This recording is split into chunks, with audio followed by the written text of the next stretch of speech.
स्वागत है दोस्तों, आप सबका हमारे इस चैनल डर का अनुभव की इस कहानियों की दुनिया में। मेरा नाम राम है और आप देख रहे हैं डर का अनुभव राम के साथ। तो फिर चलिए अब बिना वक्त जाया किए शुरू करते हैं हमारी आज की इस कहानी को। दोस्तों, ये कहानी है अभिषेक जी की, जब वो काम के सिलसिले में साउथ अमेरिका गए हुए थे और तभी उनके साथ ये भयानक घटना घटी थी। तो आगे की कहानी मैं उन्हीं के नज़रिए से आपको सुनाऊंगा। हेलो दोस्तों, मेरा नाम अभिषेक है और मैं गुजरात के एक छोटे से गांव का रहने वाला हूं।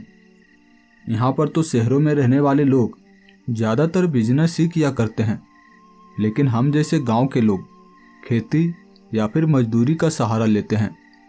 लेकिन हमारे पास ज़्यादा खेत नहीं थी, इस वजह से मैंने कुछ पैसे को इकट्ठा करके अपने ही एक दोस्त के साथ साउथ अमेरिका चला गया था।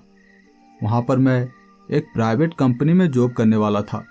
यही सोचकर मैं अपने दोस्त के साथ साउथ अमेरिका गया था, लेकिन जब मैं वहाँ पे पहुँचा तो मेरा दोस्त भी मुझे काम नहीं दिला पा रहा था। मेरा दोस्त साउथ अमेरिका में कई सालों से रह रहा था, इसके बावजूद भी वो मेरे लिए काम की तलाश नहीं कर पा रहा था, क्योंकि वहाँ पे सभी कामों का एक्सपीरियंस देखा जाता है और मेरे पास बस खेती करने के अलावा और किसी भी काम का एक्सपीरियंस था ही नहीं। मैं कई दिनों से वहाँ पर काम की तलाश कर रहा था और तब जाकर मुझे वो जॉब मिली थी। वो सिक्योरिटी गार्ड का काम था और मुझे अगले ही दिन उस एड्रेस पर जाना था। ये एड्रेस जहाँ पर मैं भी रह रहा था वहाँ से लगभग 30 किलोमीटर की दूरी पर था, जो दूसरे शहर में पड़ता था। मैं भी अपने दोस्त को बताकर अगले ही सुबह उस जगह पर जाने के लिए निकल पड़ा। वहाँ जब मैं जा रहा था तो मैं देख रहा था कि मुझे जैसे जंगलों के अंदर लेकर जाया जा रहा था। वो टैक्सी ड्राइवर वहाँ जंगल के जैसे अंदर ही जा रहा था। वहाँ पर जंगलों के अंदर ही बहुत बड़े बड़े घर बने हुए थे, बहुत बड़ी बड़ी बिल्डिंग बनी हुई थी। देखने में ऐसा लग रहा था कि पूरा का पूरा शहर यहाँ जंगलों के अंदर ही बसाया गया है। वहाँ पहाड़ों के बीच कई सारे बड़े बड़े बिल्डिंग बने हुए थे, लेकिन मुझे यहाँ नहीं रुकना था, मुझे इससे भी आगे जाना था। फिर थोड़ी ही देर में वो टैक्सी ड्राइवर भी उन पहाड़ों के बीच से गुजरते हुए उस सड़क के जरिए ऐसे जगह पर उतारा जहाँ पर पेड़ ही पेड़, वहाँ कई सारे छोटे छोटे घर भी बने हुए थे, जिसके सामने एक बड़ा सा बिल्डिंग, ये जैसे गांव सा लग रहा था देखने में, जो इस जंगलों के बीच बसाया हुआ था। और मुझे भी वहीं सामने वाले बिल्डिंग में ही काम करने जाना था। दिन के लगभग 2 बज चुके थे और उस बिल्डिंग में ही जाना था मुझे काम के लिए। उससे पहले जब मैं उस टैक्सी ड्राइवर को किराया दे रहा था तब उसने एक अजीब सी बात कही थी। वो टैक्सी ड्राइवर जाते जाते मुझसे कहा था कि चाहे जो कुछ भी हो जाए, यहाँ पे रात के समय तुम्हें नहीं रुकना है। इतना बोलकर वो वहाँ से चला गया था और मैं समझ नहीं पाया। फिर मैं वहाँ उसी बिल्डिंग के अंदर गया और मैं सीधा ऑफिस में पहुँचा था। सामने ही एक अधेड़ उम्र का आदमी चेयर पर बैठा हुआ था, जो शायद यहाँ इस बिल्डिंग का बॉस था। मैं भी वहाँ जाकर उनसे कहने लगा था कि कल मैंने ही कॉल किया था सिक्योरिटी गार्ड की जॉब के लिए। तो वो भी कहने लगे थे, हाँ हाँ आओ आओ बैठो। उसके बाद मैं भी वहाँ पास के ही चेयर पर बैठ गया था और वो कहने लगे थे, देखो तुम्हें यहाँ इस कंपनी में रात के समय सिक्योरिटी गार्ड का काम करना होगा। तुम्हें यहीं पर रहना होगा, तुम्हें रहने के लिए एक कमरा दे दिया जाएगा, खाना पीना भी तुम्हें बनाना नहीं पड़ेगा। यहाँ पर फ्रिज में हमेशा खाने का सामान पड़ा ही रहता है, जो कि ताज़े होते हैं। तुम्हें जब भी मन करेगा तुम खाना खा सकते हो। तो मैं भी उनसे कह रहा था कि मुझे यहाँ पर ड्यूटी कितने घंटों तक करनी होगी। तो वो कहने लगे थे, तुम्हें शाम के 6 बजे से सुबह के 6 बजे तक ड्यूटी करनी है, लेकिन यहीं इसी कंपनी के अंदर तुम्हें रात के समय रहना है। कभी भी इस बिल्डिंग के बाहर नहीं जाना। और शाम के 6 बजे से लेकर मैं इसलिए तुम्हें ड्यूटी करने को बोल रहा हूँ क्योंकि यहाँ पे बहुत सारे पेड़ हैं, जिस वजह से शाम के वक्त ही यहाँ पे अंधेरा सा छाना शुरू हो जाता है और यहाँ पे ऐसा लगने लगता है कि जैसे 6 बजे ही रात हो गई है। इसीलिए तुम्हें यहाँ पर 6 बजे से ही ड्यूटी करनी होगी। तुमने अधिकांश कंपनियों में रात के 8 बजे से लेकर सुबह के 6 बजे तक ड्यूटी करते हुए देखा होगा, लेकिन यहाँ पे 6 से 6 तुम्हें ड्यूटी करनी होगी। तो मैं भी मान गया था। उसके बाद वो कहने लगे थे, यहाँ पे रात के वक्त कुल 3 सिक्योरिटी गार्ड काम करते हैं, जो कि पहले से यहाँ पर काम कर रहे हैं, और एक तुम हो जाओगे। उसके बाद यहाँ पर 4 व्यक्ति हो जाओगे, जो कि रात के वक्त यहाँ पर सिक्योरिटी गार्ड का काम करोगे। तुम अगर चाहो तो रात के वक्त सो भी सकते हो, लेकिन एक सिक्योरिटी गार्ड हमेशा जगा ही रहना चाहिए। और जब भी यहाँ पर कोई खतरा तुम्हें लगे, जब तुम्हें लगे कि यहाँ पर कोई खतरा है, तो हमेशा तुम चारों को मिलकर उस खतरे से निपटना है। बस तुम्हें ये ध्यान रखना है। उसके बाद तुम यहाँ पर सो, घूमो फिरो, उससे मुझे कोई मतलब नहीं। उसके बाद उन्होंने मुझे एक गन और एक बड़ी सी लाइटर थमा दी थी, जिसे जलाने पर उस लाइटर से काफ़ी ज़्यादा आग निकल रही थी। उसके मदद से खाना भी बनाया जा सकता था, इतनी ज़्यादा आग निकल रही थी उस लाइटर से। मैं वहाँ पर हैरान था। मैं उनसे पूछने लगा था, ये लाइटर क्यों दिया जा रहा है? ये गन तो समझ में आ रही है, अगर किसी गुंडे मवाली से निपटना हो तो इस गन का यूज करना है, लेकिन ये लाइटर का क्या करना है?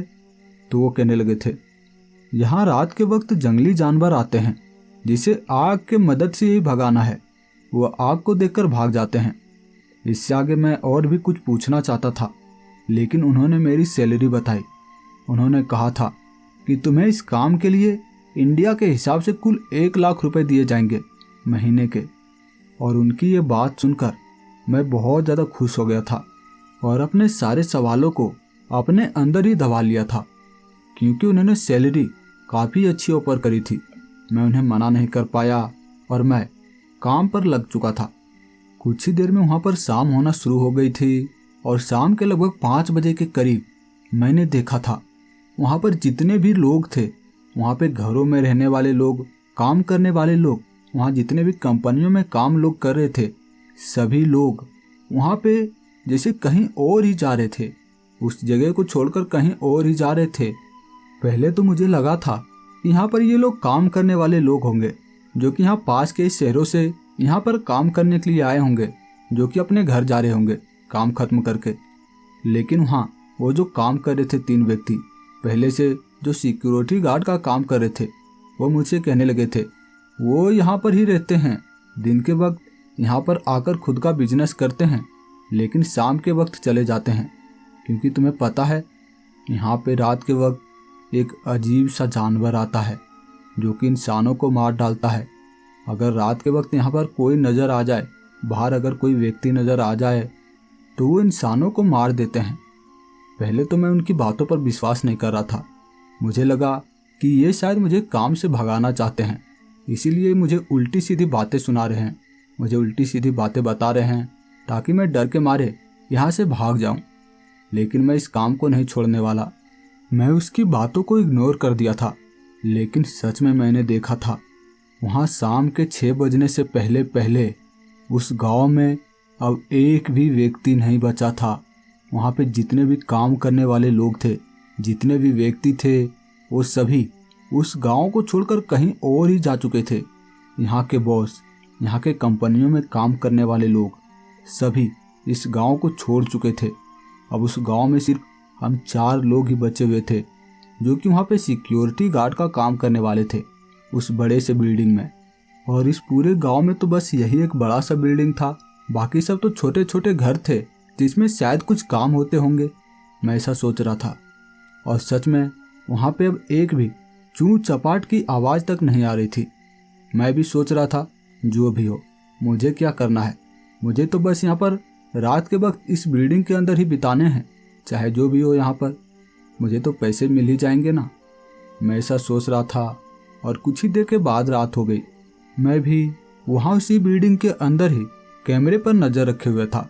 मैं देख रहा था कि क्या कोई दरवाजे के पास आता है या नहीं, अगर कोई आएगा तो वो कौन है। मुझे बस यही ध्यान देना है, किसी को भी रात के वक्त इस कंपनी के अंदर नहीं आने देना है। मैं कैमरे पर ध्यान रखे हुए था और उसके बाद मुझे थोड़ा थोड़ा भूख लगना शुरू हो गया था। मैं वहाँ पर दूसरे सिक्योरिटी गार्ड को बिठाकर मैं खाना खाने के लिए वहीं अपने कमरे में चला गया था। जब मैंने फ्रिज खोली थी, वहाँ पे बहुत सारे फल थे और वहाँ पर ताज़े भोजन भी थे जो कि शायद शाम के वक्त ही यहाँ पे फ्रिज में रखा गया था। मैं वहाँ से खाना को निकाला और खाने को खाकर फिर से वहीं कैमरे के पास चला गया। वहाँ पे जो पहले से सिक्योरिटी गार्ड का काम कर रहे थे वो कहने लगे थे, देखो तुम मुझे अपना दोस्त ही समझना, तुम्हें अगर यहाँ पर कुछ परेशानी हो तो तुम मुझे बता सकते हो, और मैं भी तुम्हें एक राज की बात बताना चाहता हूँ। चाहे यहाँ पर जो कुछ भी हो जाए, रात के वक्त इस बिल्डिंग से बाहर निकलना ही नहीं है। और एक बात, तुम्हें कभी भी खिड़कियों से झांक कर नहीं देखना है, क्योंकि यहाँ पे बहुत ही अजीब अजीब से जानवर आते हैं जिसे अगर तुम देखोगे तो इतना ज़्यादा डर जाओगे कि मैं यकीन के साथ कह सकता हूँ कि तुम ये काम छोड़कर खुद भागोगे। और मैं चाहता हूँ कि तुम ये काम मत छोड़ो, तुम यहाँ पर काम करो, क्योंकि यहाँ पे सैलरी अच्छी मिल रही है और हम भी अब 4 लोग हो चुके हैं जो यहाँ पर काम बहुत आसानी से कर सकते हैं।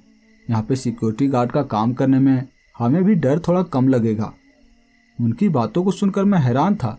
मैं उनसे कह रहा था, जानवरों से क्यों डरना, यहाँ पे जानवर हमें क्या नुकसान पहुँचाते हैं? अगर वो नुकसान पहुँचाने की कोशिश करेंगे तो हमारे पास ये गन है, हमारे पास लाइटर है, उन्हें हम भगा सकते हैं।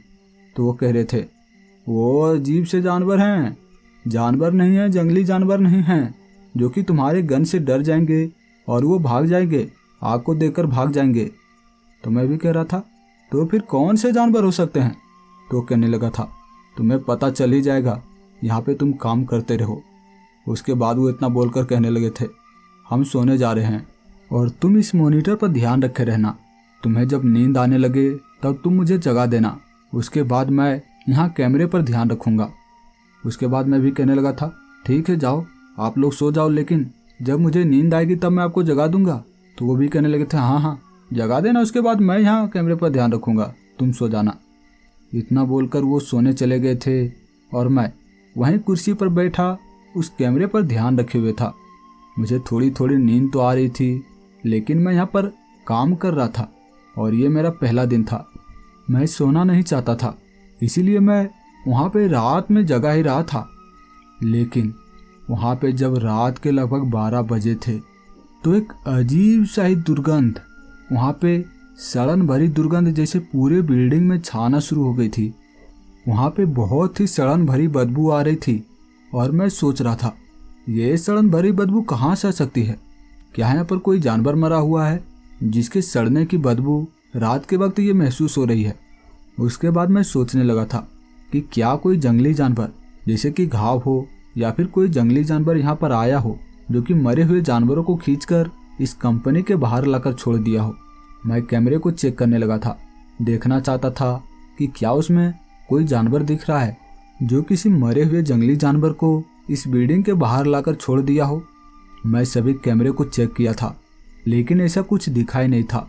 मैं अब जाकर वहाँ पे जो बाकी के सिक्योरिटी गार्ड थे जो कि सो रहे थे, मैं उन्हें जगाया और उन्हें ये बात बताई। तो वो जैसे हैरान थे ही नहीं, वो कहने लगे थे, अरे यार ये कुछ नहीं, ये रोज़ का काम है, यहाँ पे रोज़ ऐसे ही 12 बजे के लगभग ये सड़न भरी बदबू आती है। ये कहाँ से आती है मुझे आज तक पता नहीं चल पाया है। लेकिन तुम्हें कुछ नहीं करना, तुम्हें बस यहाँ पर कैमरे पर ध्यान रखे रहना है। अगर तुम्हें नींद आ रही हो तो तुम सो सकते हो, अब मैं यहाँ पर ड्यूटी कर लूँगा। लेकिन मैं कहने लगा था, नहीं नहीं, आज मेरा पहला दिन है, मैं नहीं सोऊंगा, आप चाहो तो आप सोए रहो, मैं यहाँ पर ड्यूटी करता रहूँगा। उसके बाद वो फिर से सो गया था और मैं वहीं पर कैमरे पर ध्यान रखे हुए था और अब भी वो सड़न भरी बदबू आए जा रही थी। लेकिन तभी मैंने कैमरे में एक अजीब चीज़ को देखा था। वहाँ पे जो दरवाजे के पास, जो कि सड़क के किनारे पर वो जो सीसीटीवी कैमरा लगा हुआ था, उसकी फुटेज में मैंने देखा था वहाँ पर सड़क के किनारे एक अजीब सा ही दिखने वाला जानवर आया था जो कि वहाँ पर गुजरा था। वो देखने में तो किसी इंसान के ही जैसा लग रहा था, लेकिन बहुत ही पतला सा। उसके सर पर जैसे सींग निकले हुए थे और हड्डियों का ढांचा पूरा लग रहा था। वो चलता हुआ, इंसानों की तरह चलता हुआ उस सड़क के किनारे से गुजरा था, जिसे मैं सीसीटीवी कैमरे में साफ साफ देख पाया था।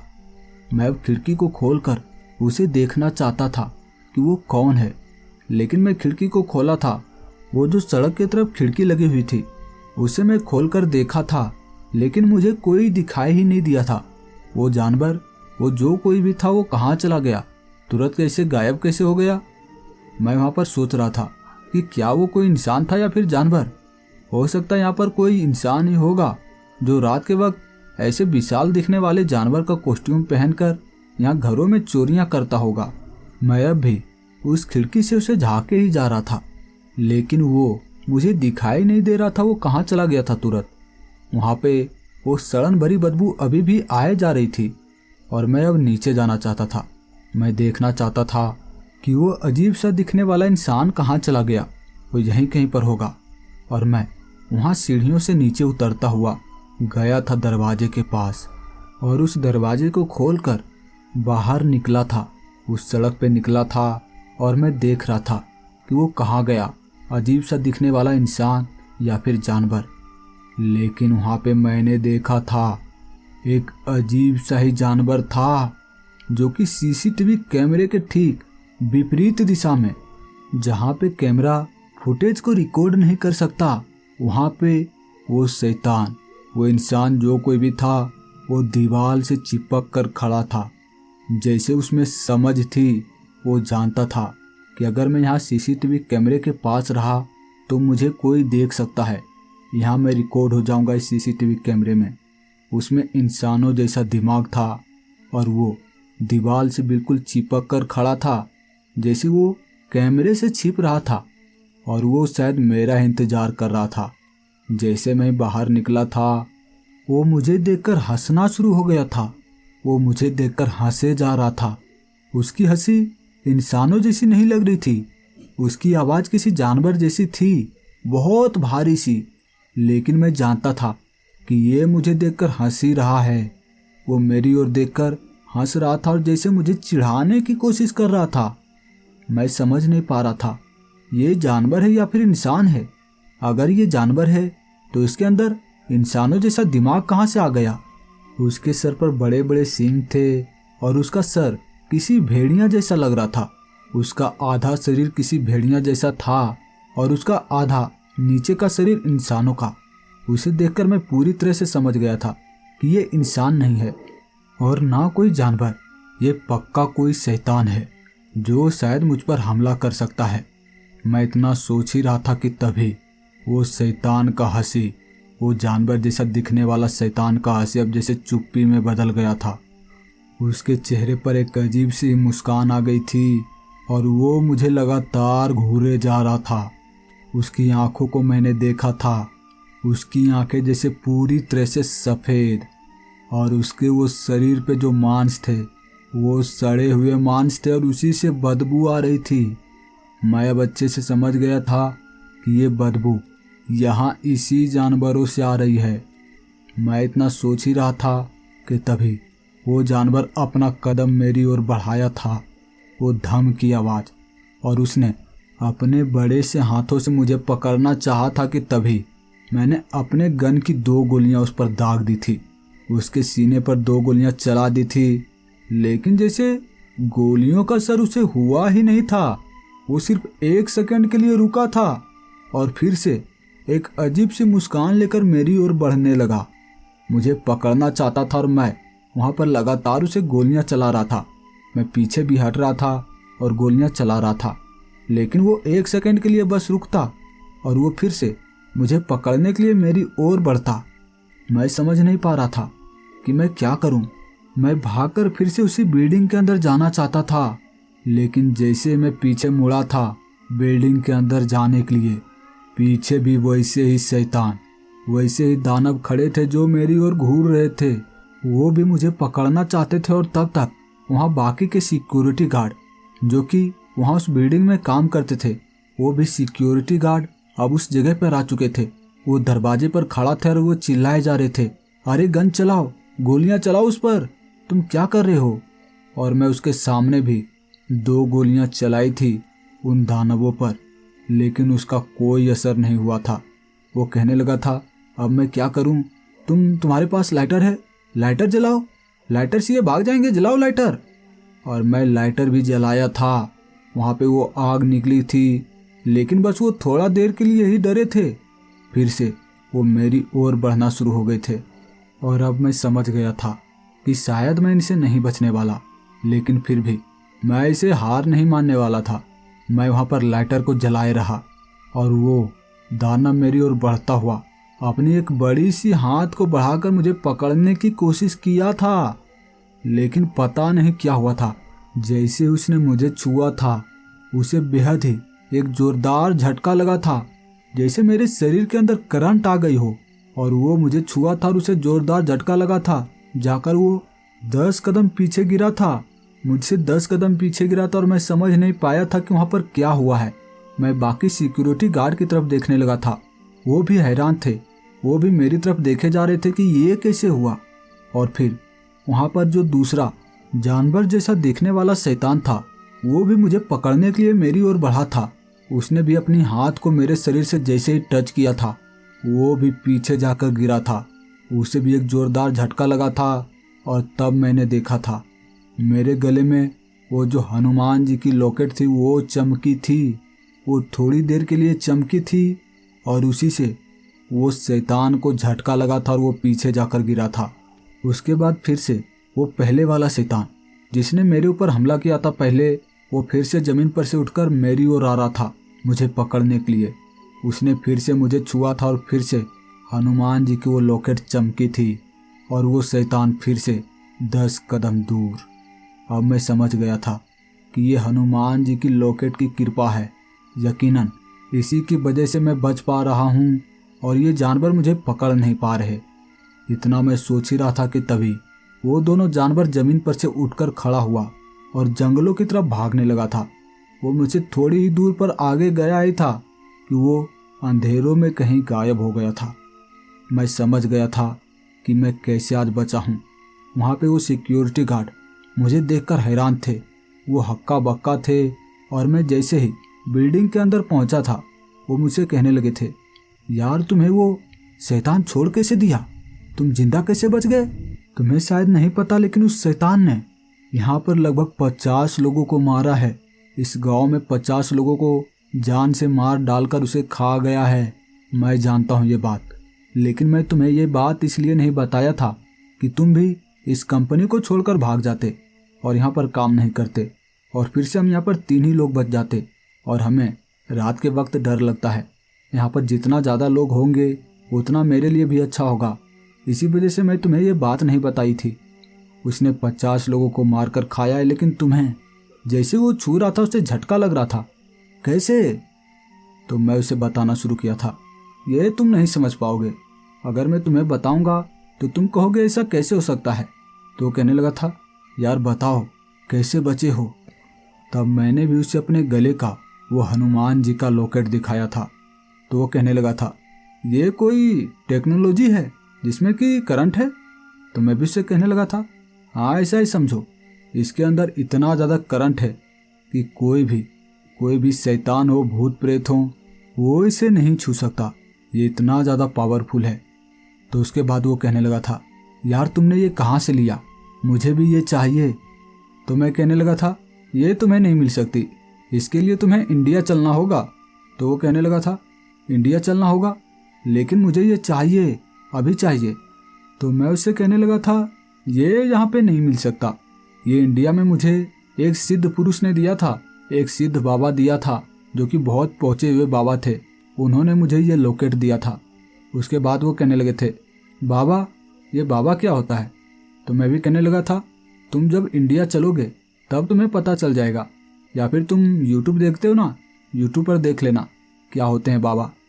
उसके बाद अगले दिन वो मेरे पास आया था और वो कहने लगा था, हाँ मैंने देखा है वो बाबा, मैं देखा हूँ कि बाबा क्या होते हैं, ऐसा तो यहाँ पर एक भी नहीं है।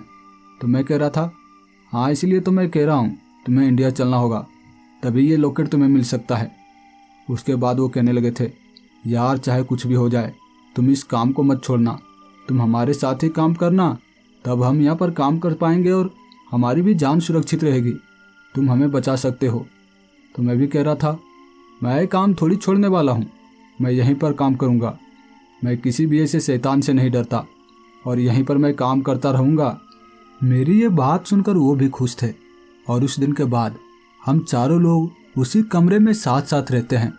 लेकिन एक दिन मैंने उनसे पूछा था कि वो शैतान कौन थे जो कि रात के वक्त यहाँ पर आए थे। क्या तुम उसके बारे में कुछ जानते हो? वो इंडिया में नहीं पाए जाते, ऐसे शैतान इंडिया में नहीं पाए जाते।